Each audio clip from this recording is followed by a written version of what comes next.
boa tarde, é um boa tarde, ainda é 5, né? 6 horas que vai ficar quase perto do boa noite, é uma mistura dos dois. Mas, veja só, o tema de hoje é o desafio da reforma íntima. Estamos numa casa espírita e nós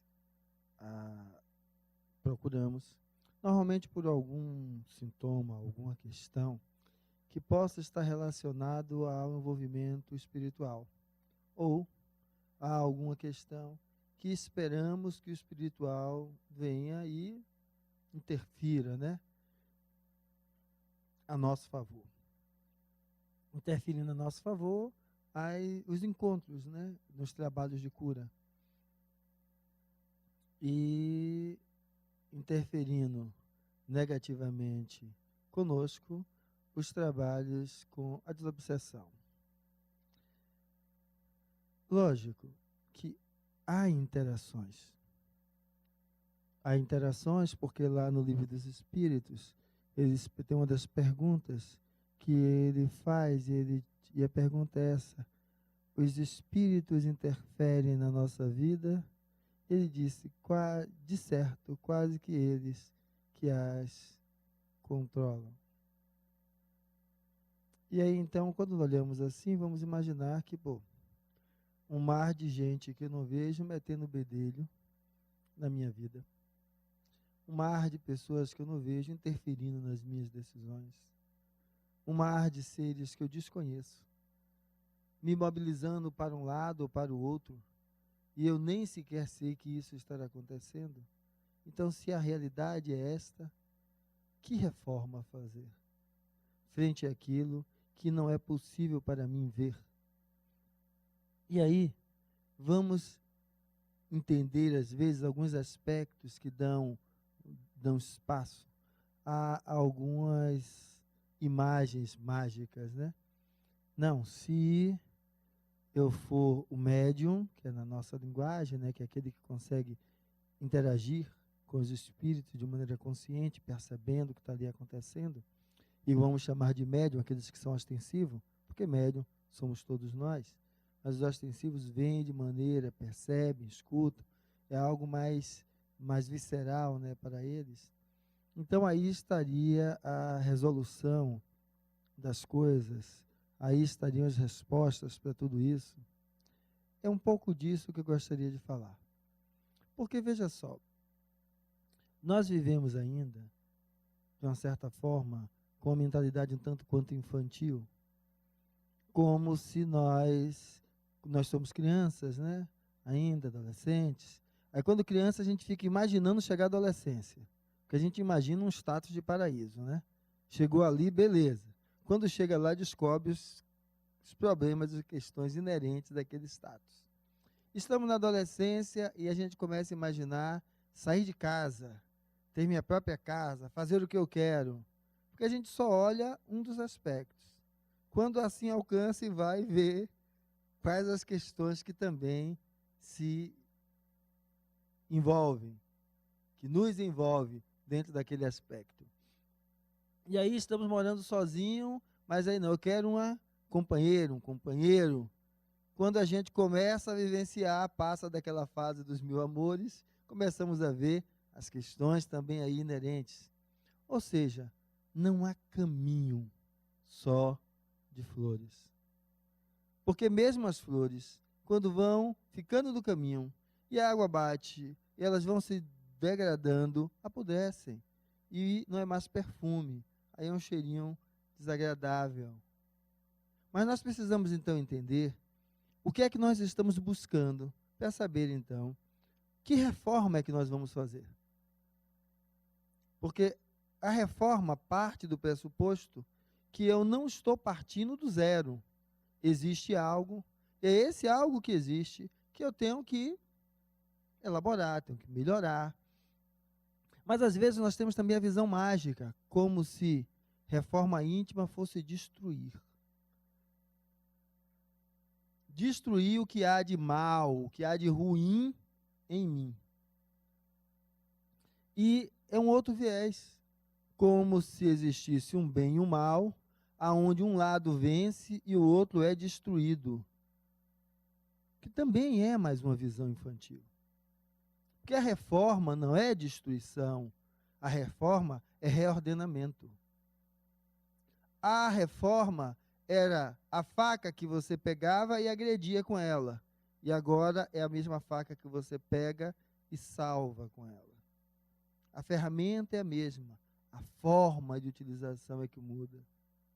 Então, reforma íntima, ela nos traz a possibilidade de que é preciso que nós busquemos enxergar aonde estamos, o que somos, para ver então a que reforma nós estamos nos prestando. Porque senão é pegar uma casa de taipa, derrubar as paredes, em cima do piso que ficou, construir um prédio de 3 andares. E de uma hora para outra, quando o prédio começa a ruir, mas por quê? Eu fiz tudo direito. Como você fez direito? Se você levantou algo em cima de coisas que você não sabia qual era a base que tinha. Então você colocou sobre aquela base frágil algo muito mais pesado e mais denso do que ela. Ela ia ruir? Ia. Vai ruir? Vai. Aonde está nisso? Quando João se namora com Maria, começam a viver, lá para frente começam a aparecer os elementos que complicam qualquer relação, e Maria, que era meus amores, passa a ser os meus pesadelos. E aí, lógico, joga Maria fora e vão embora arranjar uma Joana, porque o negócio está resolvido. Ele arranja a Joana, e depois que começa a conviver, a mesma coisa acontece de novo. Mas, Fernando, onde é que tem o tal da base, do que onde você ergueu outra coisa? A base é ele. Ele que convidou outra pessoa para conviver com ele e erguer uma vida. E mais uma vez está balançando de novo. E ele não consegue entender que o que está balançando não é que a escolha do outro está errada, é que ele não se conhece. Sem se conhecer, ele faz para si propostas que ele não é capaz de dar conta. Ele faz para si propostas contando com o outro que só é composto pelo que ele enxerga e não pelo que verdadeiramente é. Então, se você não consegue fazer um olhar sobre si mesmo, é difícil. E aonde é que isso se encaixa com esse trabalho? É porque, por vezes, vamos entender o trabalho de cura como aquela coisa mágica, né? Que o cara vem lá, dá o passe, transpassa ali aquelas energias e está tudo resolvido. É a mesma coisa. Se a base do terreno continua oca, carcomida, cheia de frestas, o que é que vai acontecer? Outro problema de novo. Então, por isso que todo trabalho espiritual que se respeite tem como elemento constitutivo do processo a palestra pública. Não é que quem está aqui vai dar a vocês a resposta para os seus problemas. Primeiro, porque a gente só escuta do outro o que a gente quer.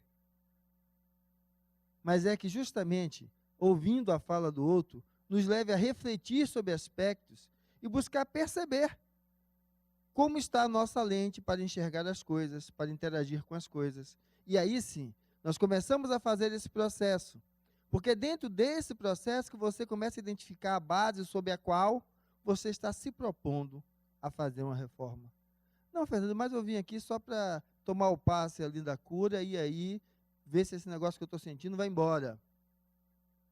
Ou então aqui participar da terapêutica, que vai começar aqui também, eu entro em sintonia com aquela energia, é uma coisa muito boa, eu saio daqui reenergizado, eu acho que aquilo cura as minhas dores e me deixa bem. Ainda é o mesmo sentido. Porque a pergunta básica que a gente precisa é: por que eu estou dependente de algo para me sentir bem? Porque a dependência não se faz apenas quando se toma um copo de cachaça, se fuma um cigarro, se usa maconha, cocaína ou qualquer outra coisa. Dependência é algo do qual, aonde você não consegue fazer estar contextualizar-se dentro daquele elemento que você se propôs, sem a presença daquele outro. Quando eu falo nisso, eu faço questão de frisar uma diferença entre dependência e necessidade. Dependência é tudo aquilo que você não precisa e vive pendurado nele. Necessidade é aquilo que você precisa, porque você senão não tem estabilidade para poder trabalhar o que é necessário.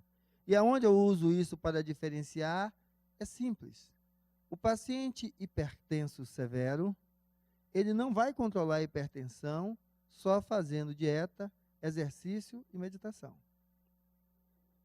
Se eu pegar o hipertenso leve, isso vai ser factível. Entenda que quando eu estou falando não vai ser, eu não estou falando de um indivíduo. Olha, eu conheço fulano que fez. Não, eu estou pegando 1 milhão de indivíduos, certo? Que são hipertensos severos, e eu estou dizendo que 95% não consegue. Se tem um lá que consegue, ele é exceção, ele não é a regra. Então vamos entender que isso é necessário, isso é necessidade. Por quê? Porque com o uso da medicação correta, com o uso da alimentação correta, do exercício físico, da meditação, ou seja, reunindo todos os fatores que possam assenhorar ele de uma melhor conduta para consigo e para com o respeito ao seu corpo físico, é que temos aumentado a sobrevida humana.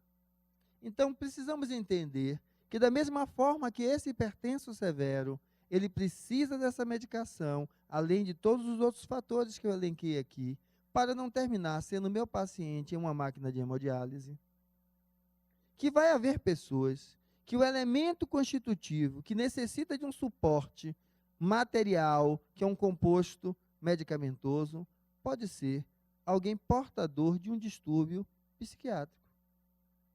Porque parece que o distúrbio psiquiátrico é coisa de louco. Estamos ainda na época de segregar os loucos nos cantos. Porque vamos chamar tudo que precisa de qualquer coisa na área da psiquiatria de maluquice, de loucura, tem que segregar nos cantos. Não. Da mesma maneira que eu tenho uma alteração orgânica que faz com que o meu organismo reaja de maneira diferente, certo? E me leve, então, ao nível pressórico elevado, que aumenta o risco de morte, o indivíduo pode também ter uma alteração ou funcional ou orgânica propriamente dito, que necessite de um suporte medicamentoso. E ele já não se ver excluído, mas entender que aquilo lhe ajuda a conseguir o equilíbrio suficiente para ter a base necessária para erguer uma vida que tenha estabilidade para lidar com todos os aspectos que o nosso viver tem, que não é só flores, como também não é só espinho. Então, vamos entender que esse olhar, ele perpassa por perceber que a vida do indivíduo, ela está composta de vários aspectos. Não é uma questão só. Por isso não dá para resolver o problema do outro na minha mesa de consultório. Porque eu conheço ali uma fatia daquela pessoa e como são as outras coisas. Então não sou eu que trato ninguém. Enquanto médico, quando eu atendo alguém, eu faço uma parceria com o outro para poder colocar à disposição dele aquilo que o meu conhecimento, o meu estudo, me trouxe, buscando individualizar o que fazer naquela conduta com ele. E eu serei um dentre outros que ele vai precisar para criar essa base mais sólida para construir o que ele precisa. Então, o que eu estou descrevendo é que ao vir ao tratamento, vamos precisar olhar todo o contexto. Eu hoje tenho 50 anos, certo? Estou pesando uns 88 quilos. Até hoje, minha alimentação não foi a alimentação mais saudável possível. As minhas práticas diárias de exercício não se enquadram dentro das melhores práticas possíveis. Quer dizer, esse corpo que tem 50 anos foi desgastado com o decorrer do tempo. Ele agora não pode, por um passe de mágica, virar o Fernando dos 17, 18 anos. Lógico que não pode. Então, esse corpo está sob condições de desgaste que eu, o impus. Então, cabe agora eu entender que qualquer processo que eu busque de auxílio, ele não vai fazer mágica. A primeira coisa que eu preciso fazer é me tornar consciente de qual o meu papel frente a esses aspectos. Para que essa reforma comece aonde? Aqui dentro. Porque só assim vamos começar a perceber que não tem nenhum caminho que nos leve ao topo do que a gente procura, a saúde, a paz, a felicidade, o amor, que não tenhamos que passar e sobrepor obstáculos. E quando eu estou dizendo isso, e eu citei a questão do medicamento enquanto necessidade e não dependência, é porque, às vezes, para algumas pessoas, um dos maiores obstáculos desses é assumir e aceitar que necessita, precisa se medicar. E essa questão ela é básica porque ela perpassa por eu conseguir confiar em alguém que eu estou colocando como meu cuidador. Então, eu preciso confiar no outro, o médico, o psicólogo, o psiquiatra, aquele que está me tratando, para que então, individualizando o meu caso, eu não queira ser sozinho o detentor de qual é o melhor tratamento, mas sim em consonância com profissionais que possam me auxiliar. Da mesma maneira, para as outras coisas. Porque as pedras que encontramos no caminho que nos dificultam é nós assumirmos a nossa condição. Então, não assume a condição de que é diabético, de que é guloso, de que não pode ver uma comida nova, mesmo de barriga cheia, vai lá e tira um pedacinho para provar. Não vai conseguir se resolver. Porque sempre vai prometer, na segunda, a dieta, e na terça, acaba a dieta. Então, é preciso que você, primeiro, se olhe e diga, não, sou gordinho, guloso, não aguento ver algo, porque me dá vontade de beliscar, de comer, e aí você então fazer uma proposta para si mesmo, de como lidar com aquilo. Se não conseguir fazer sozinho, o suporte de quem? Do psicólogo? Não, porque nem todo mundo tem acesso a isso. A vida caminhou até hoje, nem todo mundo vai. O primeiro acesso às vezes vai ser seu amigo. Aquele que é amigo de fé, não é aquele que é amigo do copo, ou amigo do garfo, ou amigo do prato. Aquele com que você pode conversar coisas sérias e vai buscar também estar ali com você como copartícipe de uma proposta de melhora para a sua saúde. Começa com isso, mas isso não foi o suficiente, Fernando. Não consegui. O profissional que está lhe tratando, o médico, quem for lá, eu também já tentei, mas eu não consegui. Então, velhinho, você vai ter que apertar e talvez ver um terapeuta, ver um psicólogo. Porque se você não consegue com algumas frentes, você vai ter que ir aprofundando ao ponto de buscar alguém que tem uma formação exatamente para aquilo. Por quê? Porque esta criatura que eu trouxe como imagem do que é o espírito, ela não é algo simples. E veja, qual é o nosso grande problema? Por isso que às vezes quando eu estou aqui, eu me vejo sentado na plateia, olhando para cá e dando risada para mim mesmo que estou falando, né? Ah, vai que é fácil. Vai que é fácil, Tafariel. Vai que é fácil resolver. Porque a maioria desses problemas, eles aparecem por embates. Embates de nós com nós mesmos. E enquanto nós não conseguimos entender isso, vamos estar colocando no outro a culpa desses embates. Sempre vai estar no outro. Estou mais gordinho porque a mulher faz uma boa comida quando eu chego em casa. Estou mais gordinho porque eu só almoço, não comi daquilo. E lá o pessoal carrega a mão nas coisas. Eu estou mais gordinho porque minha secretária sempre traz um biscoito, sempre traz alguma coisa. Ou seja, eu nunca coloco em mim a responsabilidade pelo que está acontecendo. Eu estou mais gordinho porque tem um espírito obsessor aqui, guloso. Ele que fica me tentando. Veja como é fácil. Na realidade, eu preciso perceber que eu estou colocando sobre a comida uma compensação de satisfação, de prazer, para lidar com as questões que me levam a um desprazer. E aí a comida aparece compensando. É tipo aquela, chega em casa, tem que tomar uma cerveja para dar uma relaxada. E aí está viciado agora. Se não tomar uma cerveja, não dorme. Se não tomar uma cerveja, não relaxa. Virou dependente daquilo. Então, essa é a necessidade, que a gente comece a olhar e comece a perceber, porque essa reforma íntima, ela se inicia por perceber com o que eu estou lidando. E quando nós vamos olhar de maneira mais clara, lá no fundo, quem é que está? Joe. Sempre Joe. Mas eu estou assim, Fernando, porque meu chefe é o cão. Eu sou cardiopata, sou hipertenso, ele me perturba, ele faz, ele acontece. E eu não tenho como sair do emprego, eu dependo daquele troço. A culpa é dele. E o chefe realmente é aqueles que...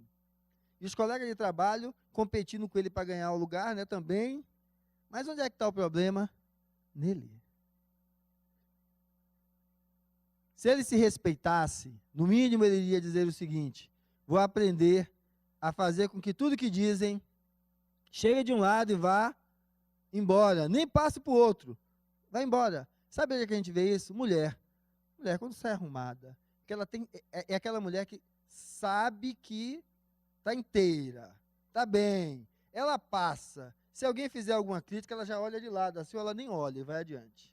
Mas aquela outra, tão bem arrumada, cheirosa, bem vestida, mas que não consegue ter segurança em si mesmo, passa, alguém criticou, ela volta para trocar tudo. A gente, como parceiro, de vez em quando faz isso, né? A mulher vem toda arrumada, e aí, bem, ela volta e troca a roupa toda de novo. Por quê? Quando você tem segurança daquilo, pode vir um exército em cima de você, você não está nem aí, não vai dar ouvido. Agora, quando você é o primeiro a não confiar em você mesmo, aí qualquer coisinha lhe leva a uma derrubada. E é esse o empecilho da reforma íntima. É a necessidade que você tem de perceber que ali está em você. E é justamente essa necessidade que ela se baseia na nossa incapacidade de lidar com imagens formadas, que a gente começa a pensar que somos nós. A imagem idealizada que nós fazemos de nós mesmos, que está tão distante do que somos, tão distante. Para entender isso, o nosso amigo Saulo, que se transformou em Paulo, já dizia: faço muito mais do mal que não quero do que do bem que quero. Veja, o tamanho da imagem idealizada era o que ele queria fazer. E a realidade era o que ele conseguia fazer. Do outro lado, vamos ter a imagem familiar. Aquela imagem que as pessoas familiares fazem de nós. E nós ficamos querendo corresponder. Nós ficamos como se estivesse ali tendo que depositar as moedas que alguém disse que está na nossa mão. Ou então, basicamente, a imagem social que sai ali dos familiares, mas são os ditames que a sociedade coloca. Ou seja, o legal é ter barriguinha de tanquinho. Nem que eu morra para fazer isso, né? Tomando essas maluquices que o pessoal toma aí para tentar emagrecer de qualquer jeito. Ou então faz essas dietas que parecem ser muito bonita. Alguém vai viver comendo Ravena a vida inteira? Alguém vai viver comendo Herbalife a vida inteira? Vai comer fazendo a dieta da sopa a vida inteira? Qualquer dieta funciona, gente. Só que ninguém vai fazer ela a vida inteira.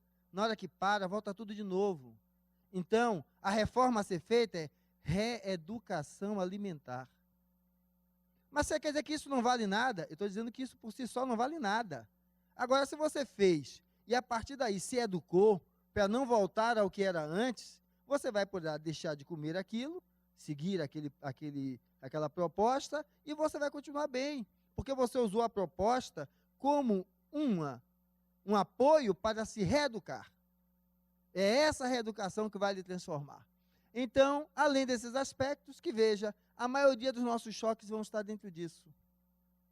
Nós ainda temos o quê? Os desejos, que às vezes não somos capazes de assumi-los, como se fosse pavoroso. Não, eu de vez em quando tenho vontade de apertar os pescoços aqui, outros ali, e assumo.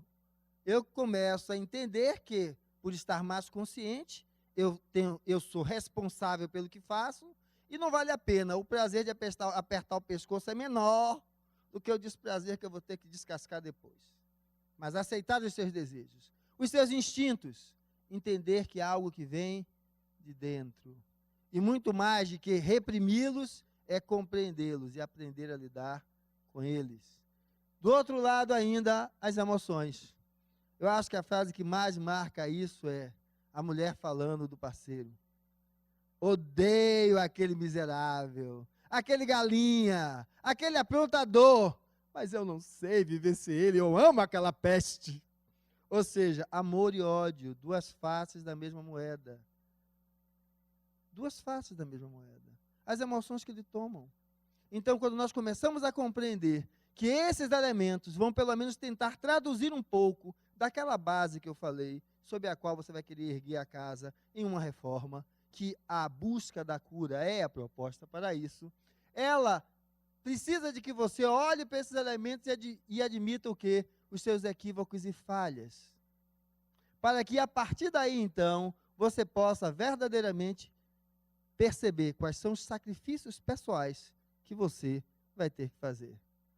Porque, se lembra aquela imagem que eu mostrei do cara de azul subindo uma parte de areia com várias pedras? São sacrifícios.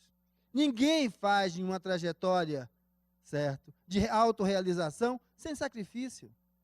Isso é coisa de filme infantil, que todo mundo atira em Batman, mas nunca uma bala pega no pobre do Batman.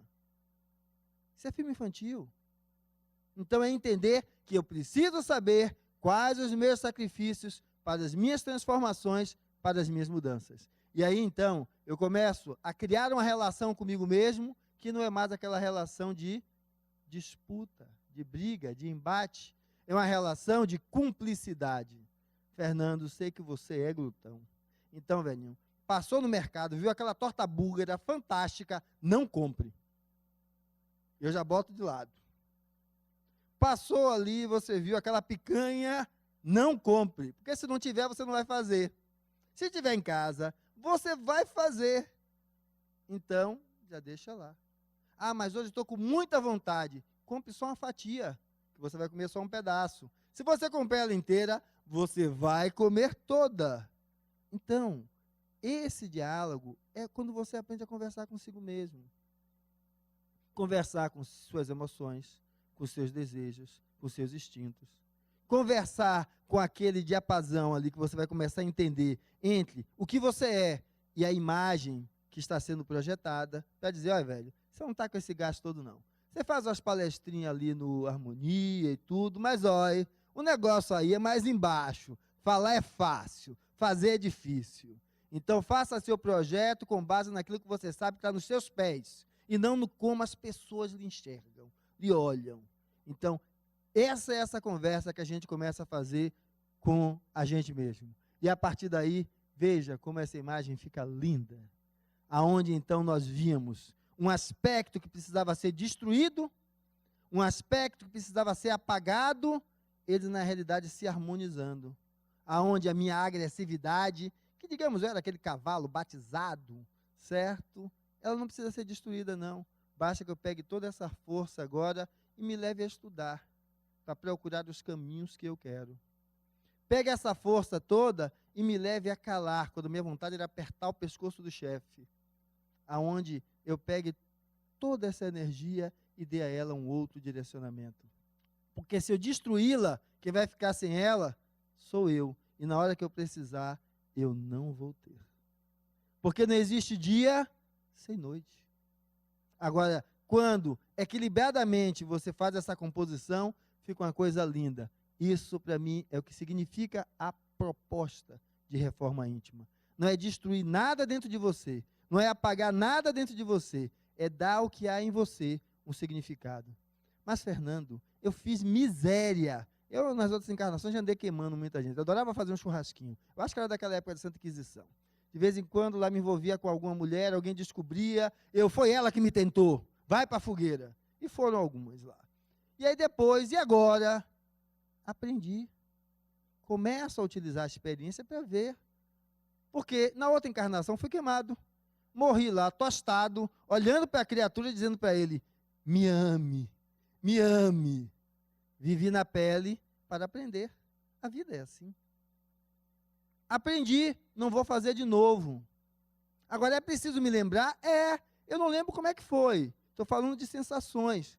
Por quê? Porque se eu apagar, eu apago o aprendizado. Saber que fiz, que errei e que não quero me propor a fazer a mesma coisa de novo. Então, essa é a necessidade que vai fazer com que, então, aquela noite na fogueira que parecia tenebrosa ganha luminosidade. Porque ela, enquanto dor, vai para um lado, e a outra que eu botei alguém na fogueira vai para o outro, e as duas vão compor um elemento onde os dois foram aprendizados. Eu só queimei quem, com certeza, de alguma forma, precisava ser queimado no seu próprio processo. E eu fui queimado não porque alguém quis me queimar, é porque eu precisei ser queimado também no meu processo. Porque o outro não faz comigo o que ele quer, comigo só acontece aquilo que eu preciso. O outro é ferramenta, é um artífice para tudo isso. E aí então vamos entender a grandiosidade que nós temos em cada um de nós. E assumirmos essa grandiosidade, para quê? Para que na hora de lidar com as questões que se conectam conosco, aí eu estou colocando um cérebro físico, mas imagine o elemento perispiritual, nós podemos entender que é nessas coisas que eu falei, é que estão o engate para que os espíritos se acoplem a nós. E aí então possam estar a nos influenciar. Nós damos a eles as possibilidades de conexão. Quando nós assumimos então essa postura, que eu disse que todo trabalho espiritual que se preste, ele vai ter como um dos seus elementos o estudo, a palestra para a reflexão, que não é apenas chegar lá dentro e receber o passe. Porque é dissolvendo, transformando, certo? Esses elementos que a gente estava aqui, e eu estava citando, que vamos bloquear as conexões para que, então, não fiquemos à mercê. Mas, Fernando, você disse que os espíritos nos envolvem? Envolvem. Quanto mais você se trabalha, o que vai lhe envolver vai mudar de tonalidade. Onde você vai estar num momento difícil, mas quem está lhe envolvendo está buscando lhe ajudar. Como é que a gente faz isso? Busque fazer o mesmo. Quanto mais você busca ajudar o outro, você cria a conexão do outro, que também ajuda você. Então, esse é o movimento que nos convida a entender que estamos sob influências. Mas se nós estamos vivendo a dor, ou o momento de desequilíbrio, de desagregação, basta que nós comecemos a olhar para nós mesmos, não nos coloquemos como submissos, à mercê de um espírito ou de um encarnado, para mudar a nossa vida, mas sim, busquemos assumir a posição de querer transformar a nossa vida, de mudar a nossa forma de ser, e aí, o auxílio que vem de fora é o apêndice. Porque ele não faz mágica, mas quando você quer, aquilo pode ser a chave que faltava para você abrir uma porta que mudará a sua vida. Não porque foi a chave, é porque você configurou a porta, deixou tudo pronto, e aquele momento foi o que faltava. E aí então vamos entender que os espíritos nos ajudam. Basta que vocês, em vez de se conectar com a dor, o sofrimento, a angústia e a revolta, busquem ajudar. Mas, Fernando, eu estou lenhado, estou dentro de uma cela de presídio, o outro está tossindo, catarro amarelo no peito e deixa ele dormir na sua cama. Melhorou, dê um pé na bunda, bota ele para o lado de fora de novo, que a cama é sua. Mas quando você viu ele, que se compadeceu, isso é esse movimento. É quando você passou na rua de carro, e aí você já nem olha para quem está jogado ali, sem ter o que comer, se deixou contaminar pelo vírus da indiferença, que destrói você também. Mas eu não posso fazer nada.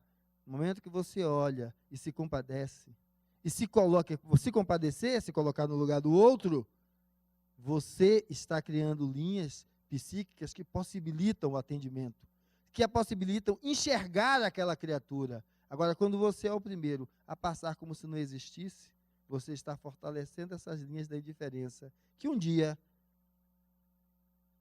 por acaso do destino, pode ser você tendo sido assaltado, espancado, jogado no canto e ninguém nem sequer lhe enxergar. Esse é o convite para que a gente possa perceber que o convite da reforma íntima é um convite de despertar. É um convite que verdadeiramente convida você a procurar perceber como é que as coisas se fazem e aí entender que normalmente é você que constrói os elementos que mais lhe atormentam. É você que constrói os elementos que mais lhe destroem. E depois fica como vítima ele me machucou, ele me magoou, ele fez, e aí essa posição é fácil. Entenda que é você quem se constrói. Se permitiu viver daquele jeito, vai continuar assim, até o dia que possa levantar as mãos para cima e procurar o apoio, o auxílio do espiritual para aprender a conviver bem no seu trabalho, a fazer bem o seu trabalho, a lidar com o outro com dignidade, aprender a lidar com os seus amigos. Aqueles que vão no dia a dia, são colegas, né? Como os vizinhos do condomínio, buscando respeitá-los, buscando também estar fazendo um trabalho proativo, buscando ver aqueles amigos mais íntimos e verdadeiramente valorizar o que é aquilo e não vilipendiar, deixar aquilo como uma coisa qualquer. Aonde você aprenda a lidar com sua família e você não seja capaz de dormir com alguém do lado sem dar àquela pessoa o valor que ela merece, o valor de uma figura humana, de um ser humano, que merece respeito, merece tudo o que você também quer. Ela não é um objeto de manipulação. Ela é um ser tão maravilhoso quanto você. Aí você vai começar a despertar essa luz. E essa luz, quando se intensifica, ela vai lhe mostrar uma coisa fantástica. Você terminou de despertar a criança divina dentro de você. É esse despertar que faz com que o seu retorno à vida seja cada vez melhor. Ou seja, se você fizer isso hoje, amanhã você acordará melhor. Se você fizer isso amanhã, depois você acordará melhor. Um dia você vai desencarnar e quando voltar, voltará melhor. Porque não é mágico. É simplesmente uma proposta de consciência aonde você vai deixar de dar aos espíritos algo que é seu. Quando você faz, eles estão presentes para lhe auxiliar. Mas se você não faz, a mágica não dá para acontecer. Às vezes acontece porque aquele que está do seu lado lhe influenciando se sensibiliza e é ajudado. Mas a lacuna que ele deixa, que lhe faz se sentir melhor, logo, logo será ocupada por um outro igual a ele. E você retornará ao mesmo contexto em que estava. Então, reforma íntima, uma proposta consigo mesmo.